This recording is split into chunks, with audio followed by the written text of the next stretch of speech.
So that's cool. I think a lot of people knew that was coming, but it's kind of cool to actually see it actually play out. But all right, here we are. Let's clean up the overlay since the DreamHack one is messy, and here we go. Ladies and gentlemen, welcome back to the DreamHack Open 2014. It's DreamHack Winter, and it's the finals of the year. You've basically had to have a top 4 finish, an actual win. Basically, it's the best of the best for what we've seen for the last year of DreamHack.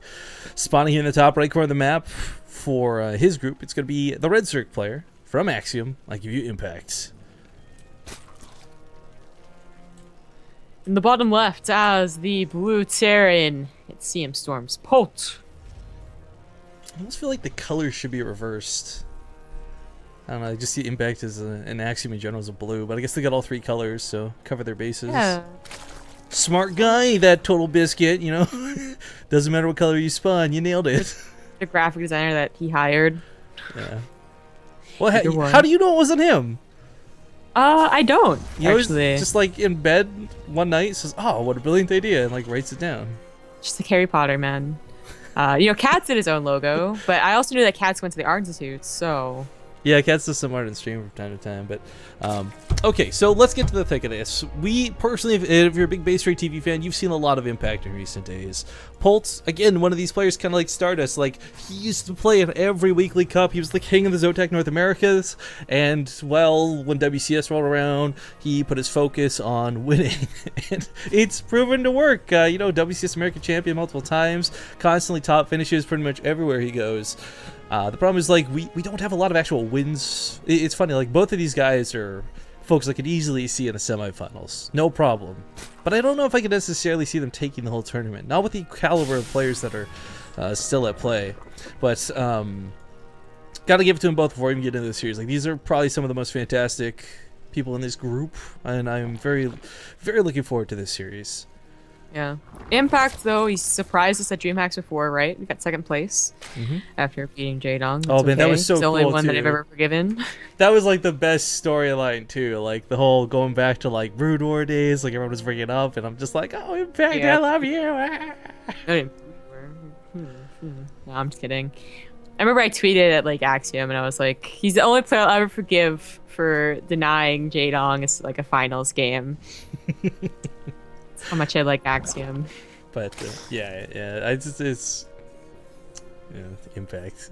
Okay, so speaking of which, Impact, by the way, is a player who I feel is you know, we sometimes describe players as snipers in StarCraft 2, where they come to like games with very particular builds, very particular strategies. This is definitely something I would classify Impact as. A good example of this is anytime he's fought Marine King in the Alima League.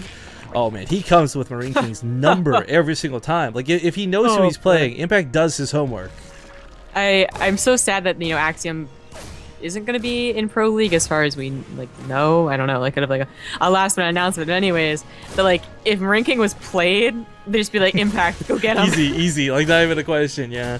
But no, like, that's the case with just about every player, too. Like, when he was fighting Supernova, he knew precisely on Deadwing there was going to be the potential of those tank drops behind the rocks, so he chips them down so early. I mean, like, Impact's a smart cookie, and he's had a lot of time to study up and prepare for his opponents. And the one thing for Polt, though, that does make this hard is he doesn't go for gimmicky builds. There's no build counter to playing Polts. A lot of the times, it's you have to react to the way he's playing, and Polt is a very hard player to get around in that regard. So that's why I think this is going to be a particularly hard set, but I do think we'll see some very interesting games, not just in this series, but all of Impact series today. Because like I said, he's got to do his homework. You know the groups ahead of time, you know who you're going to play. And I would be honestly just shocked if Impact didn't have a plan ahead of time for each of these players. Now, Polt, you know, as we said, he is known for doing, you know, a lot of the same stuff. He really, you know, shines just being him, macro, good micro, and a solid play all around. But he has a couple of builds. Not even like, you know, the builds that we know, I guess Kitchen Reaper, like, you know, Hellbat pushes or whatever. He'll actually do, like, you know, even odder ones, like Marauder Hellbat, for instance. It's pretty rare to see that. He'll try his best just being solid in, like, a macro game before he'll throw out the build, and it's usually in game 2. Like, if he's won, just, you know, that's a good place to do it, because you have one game to kind of give away, quote unquote, and that's kind of what he does. But this game, Banshee's not a surprise. It's Overgrowth, it's TVZ. Yeah, and it's a pretty standard opener. It's a safe way to open. There's not a lot of openers where you'll cover most of your bases, but this is one of them. I really can't help but think, like, what really counters Hellion Banshee other than, like, I don't know, something dumb like 2-base mutas, right? So yeah, basically. this works is the point. Yeah, 2-base muta. Sorry, go ahead. I was gonna say, how much do you love in Polt's wall right now, by the way? Oh god, it's ugly. It's so ugly, it hurts. Oh, the depot wall. Yeah, I hate it. Nature's menace. The Banshee's coming over here, though. The Queen's are in position. I think Impact didn't necessarily scout the Banshee. I didn't think so, anyways. Oh, he did scout he saw it moving, too. He knows Cloak's on the way. That was really nice. Alright, so he's gonna have Sport Crawlers. He has the Queen in position. He doesn't have one at the third, which is always a little risky. It picks up the Marines, so this sadly doesn't have enough health to really pick up an SUV. Yeah. No Overseer over here, and he did not slap down an Overseer or move an Overseer over. I think that's a big mistake. It's so common, too, whether they scout it, whether they don't scout it. They're just like... Color? Yeah, that's what I meant, Sport Color. Sorry, I was like, it doesn't have layer yet, so of course you can't get an Overseer. Come on. Yeah, so... But the Sport Color does burrow. The problem is his one queen is really low and there's no transfuse for it, so he's going to lose one of the queens, and that kind of sucks. But this should... Still, it's not going to actually save him here. Without that creep already spread far enough, there's no way for him to really connect. Although he does go all the way around coming to the backside. Tries to trap these Hellions from behind. This might just get her done. As they're diving right on top of the queens. Definitely. Oh, this surround is so nice. He still gets 3 queens, though. Well, 3 queens there, and I guess like 5 in total? 4 in total? Yeah, the Banshees aren't completely cleaned up. Still going ham here. There are certainly openings and spots available to attack. This one can't quite fight the queen. Still a little bit... It's messier than a perfect defense, but we just been seeing a lot of non-perfect defenses that I still is... I guess imperfect is the word you would use there. Whatever. But, we see it actually a lot in Overgrowth, and Zergs seem to... Some Zergs just, they flail, they lose, even if they only took slight damage, and some just, like, shake it off. You know what I hate for, like, like, when you say something's not noble, you say ignoble? Like, what's up with that? You do? I've never heard it used ignoble before. Alright, so these Banelings do bust through the wall. The problem is, I don't know if he can actually deal with the Hellions here. With SCV's Polt, certainly not. He gets some decent damage done, but not enough to really warrant a big attack like that. But at the same time, it did focus his Polt's attention at home, and whether it's for a second or not, the Banshees calmed down. They may have sniped him as a consequence. So, Impact's back par for the course. His drone count's a little bit low, but he'll make that up in a moment's time. I think one of the nice things, though, is he didn't forget upgrades behind this. Yeah, they are a little bit, like, slow, but it's alright. Polt, you should just pick up your bunker and put it over there. I know, like, why not just put a bunker in the wall? Now he's got this weird, like, checkmark upside down house or whatever. I don't know, like, depot walls are depot walls, but they're cheap and they're replaceable, and I mean, I don't know, you're not going to see a ton of busts typically. Usually at this point, like, if these walls are getting bust down, it's probably game over. But still no third base up. Impact is going to start spreading the creep here to be a nuisance, but the Marines are already on top of this, so it won't get to spread much, sadly. It's still a pretty big delay. I mean, 10 minutes is a pretty good time for a TVZ third, and, well, it's getting up in 12:30 by the time it goes down. I think this is more of a consequence, though, of Polt investing in the heavier Hellion count and the double Banshees, though. Yeah, of course. Anything else. But, okay, so the creep set for Impact wasn't able to spread a lot of what was going on. The creep starting Queens died early on, too. I gotta kind of think this sucks a little bit, because this is a situation where, okay, he's got the watchtowers for now, so the vision from the creep's not such a big deal. But again, this limits the mobility of, like, where you can really take a great engagement versus a good engagement. There's some players out there like Nurchio, we referenced him earlier, I'll name drop again. We got to see him play some really crazy games off of creep with what was purely Zerglings and Banelings. That's not really a situation that you're really afforded a lot. So for Impact's sake, the more creep, the better chances he actually takes a fight with a Baneling. And he's certainly going to need to take a good fight with the Baneling, because this is kind of that awkward point, TVZ, where you're like, uh-oh, am I down supply, question mark? Yeah, he is down in supply. But one looking away for Polt, and he'll get surrounded and killed, so he's still got to be careful. Impact also, back in the day when mass muta was the style to go, he was really good with it. And even still, sometimes you see him go for just, 20 mutas and have really good harass with it. Overgrowth not the best maps of Pink Sejong, but still pretty good. He is prepared to defend this push, and it's good because it's actually not harassing his fourth at all. So that fourth is going to get up, although it is pretty late. Kind of late.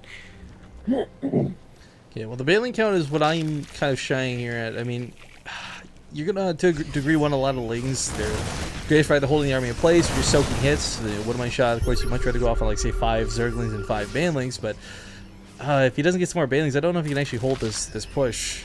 I mean, he's gonna have to waste at least, like, 10 taking out those Hellbats, at least. Then he's got the actual Bioforce behind it, the Widow Mines as well. I mean, Impact is in for a world of hurt one way or another. Oh, no Overseer. Oh, he still does kill them right now. Great friendly fire for Impact on Polt's army. Not quite enough to clean it up, though. And does he have that, backup supply of Lings and Banelings? No. So, yeah, that's a scenario where you've got, like, 6 more, like, morphing in as you start that engagement. I think one of the problems is, though, like, Impact, we've seen this before, like, you really need this macro hatchery to be pumping that larva. Now that he does, we'll see if he can spend his money efficiently. 4 bases, spreads out the mining.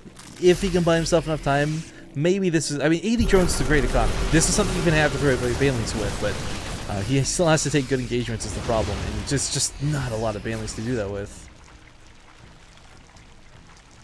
I think one of the things, too, is the Mutalisk count. Slowly building up behind this is quite nice. It is unfortunate, though, that he doesn't have that big of a count, because Polt's army is still coming in strong. Whether it's a Widowmine shot, or the Thor, or just the massive amount of Marines, like, he can't really use the Mutalisk directly to fight this. So, it looks like he's going to start walking around the sides of the map. Tries to get some Zerglings snuck out around this, but I don't know. There's just still a scary amount of blue inside the red peak. Yeah. Catching a Thor is really nice. It's pretty expensive. Yeah, turning Lings out for it, too, no less. One thing that's really nice about Impact is that he's been in situations where it just looks like he's going to die. The Terran's going to move in eventually and he's going to die. But one thing that he always seems to do is that he really does try and spread the creep again, and that has saved him in very clutch scenarios before. He'll either buy so much time because the Terran does not want to push on a creep that he's able to counterattack and deal some return damage, or he just buys enough time that he finally does get maxed and he does have a decent shot at actually taking the good engagements. And he's still 30 supply away from that, but he's waiting for his upgrades, and Polt is still being really shy about pushing in. Well, be able to get past these depots, and there's only one bunker behind this. The scenario Impact's shooting for here is come back home, Polt. Please defend me against me. Please stop me from killing your 3rd, but Polt's probably going to react to this by saying, okay, if your army's at my 3rd, I'll kill your 4th and your 3rd, or maybe your natural 2 while I'm at it. I mean, this is... it's hardly a situation where he's in a lot of danger. In fact, the reinforcements here alone clean up all the Lings. A couple of Mutas out now, too. I don't know.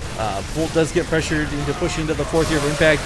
Decent Baneling connections here to the Marines, but he doesn't really have a lot else to finish it. There's nothing, there's not a lot of units left, but there's nothing to finish them off is the problem. So Thor's getting on top of this. Mutas, in the meantime, still harassing his SCVs. Widowmine's looking for spots to shoot, but, Impact actually holds his 4th here. I really thought this was going to go down.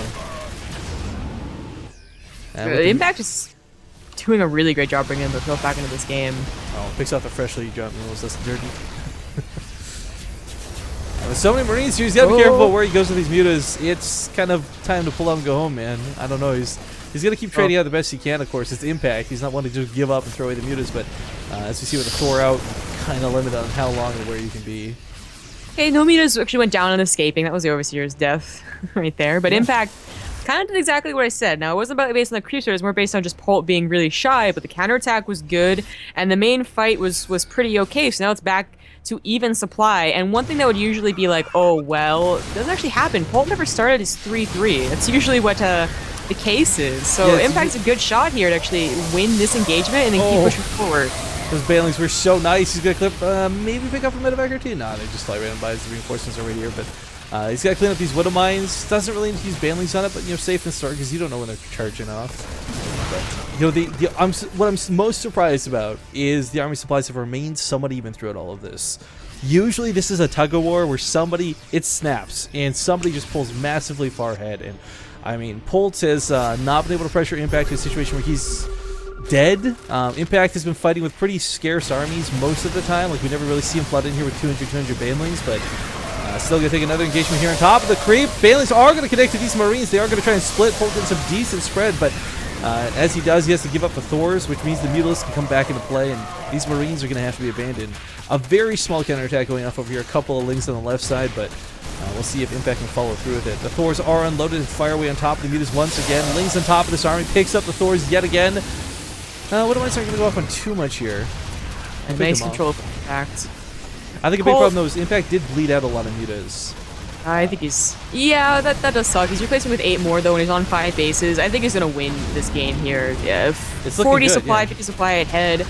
All the mutas do die, so he's able to pick up and run away. Yeah, you shouldn't really be able to do this when you're like, what is this, like 21 minutes of the game? But yeah, it's going to work. He actually runs you into the third. There's a hell of a lot of Widow Mines there, though. Oh. Bailey's catch some of this. He's on the retreat, and Impact takes a dominant control, a dominant stance in this game. Polt has to lose, well, he doesn't, I guess, technically lose the bases, but he has to give up base number 3 and base number 4. No mining going on right now. And for someone who's going so marine heavy, you know, you want to be pumping 13 marines at a time. That's a lot of money.